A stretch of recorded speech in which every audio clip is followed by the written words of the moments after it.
Hi guys, this is Mr. Holding, and this video is just looking at task 2 for our biology unit in year 7, investigating 4.3, which is measuring abiotic factors, which of course we know is non-living factors. So you've been provided with the introduction, so I'll allow you to read through that. The aim of this is to sample and compare the abiotic factors of 2 microhabitats. Now, we're going to do a visit down at the creek.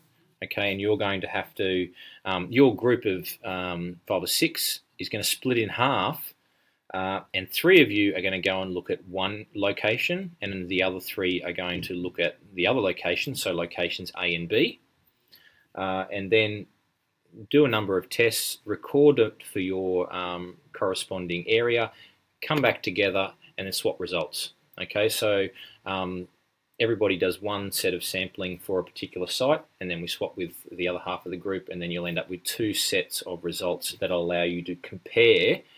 And what we're going to do is we're going to make sure we get one area that's got lots of water, hopefully it's free flowing, and another where it's a little bit more stagnant. So we can obviously see the differences there.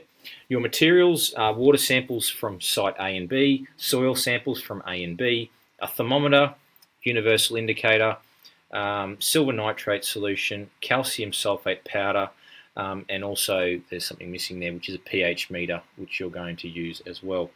The variables for this, I suppose the variables are what's changing. Okay, so in this, the thing that we're changing, which is known as the independent variable, I suppose is the location of the sites.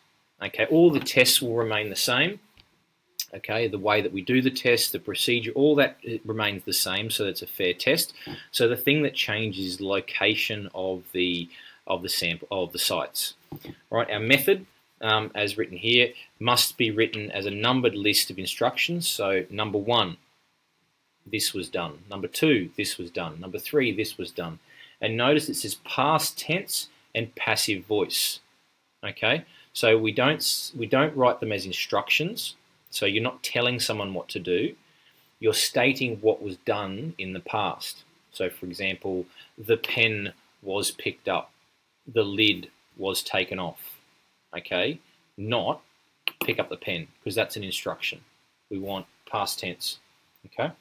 So we'll go through more of that in class, and you'll get some information to assist you with that. The next thing you need to do when we're down there is record our results. So table 1, the comparison of abiotic factors at the different habitat sites. So let's say for argument you did site A, you would record the water temperature using the thermometer, the soil temperature using the thermometer, the water pH using the pH meter, the water salinity using the silver nitrate test, the soil pH using the universal indicator, and some calcium sulfate. Okay, so you record these in.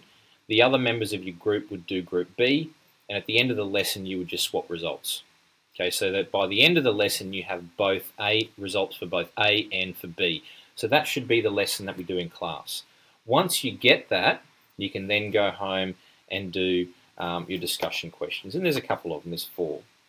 All right, so pH of less than 7 is considered acidic. Compare the pH of the water and soil at each site. Use the data to support your responses. So here you want to talk about both sites. You want to talk about whether they were basic or acidic, or if they're neutral, and then compare them and say, well, site A was basic, site B was acidic, or they were both basic but one was more than the other.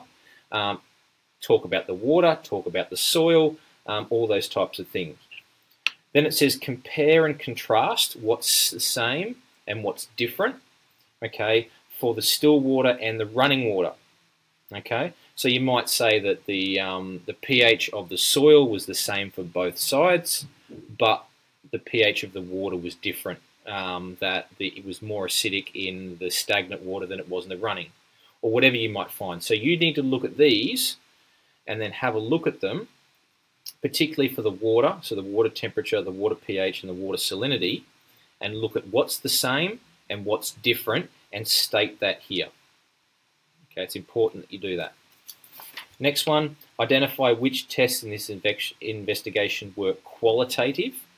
All right, so quality means you need to make a judgment. Okay, so quantitative means that there's numbers. Okay, so something that, time, for example, is quantitative. It takes 6 seconds. All right, whereas I might look at it and go, well, blue is a darker color than yellow. That's a qualitative result. So you need to look at these tests and go and think about, the water temperature. Did that have numbers, or did you have to make a judgment? Soil temperature, did it have numbers involved? Was it quantitative or qualitative? Water pH, okay. Water salinity and soil pH. Which of them were qualitative? So you had to make a judgment, okay, so cloudiness or color or something like that. And which ones were quantitative, which is, okay, it says 3, 4, 5 or whatever like that. And finally, suggest one way that this experiment may be improved. Okay, so you think how the experiment could be improved, but the important thing is justify your response.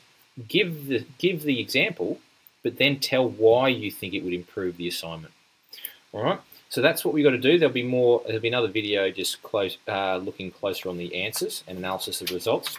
But I suppose the most important thing is, name, date. This is your good copy. So you should be handing in a nice, neat assignment. Okay, it's handwritten, so it shouldn't be typed, handwritten, but take the time to write neatly. You're presenting your work.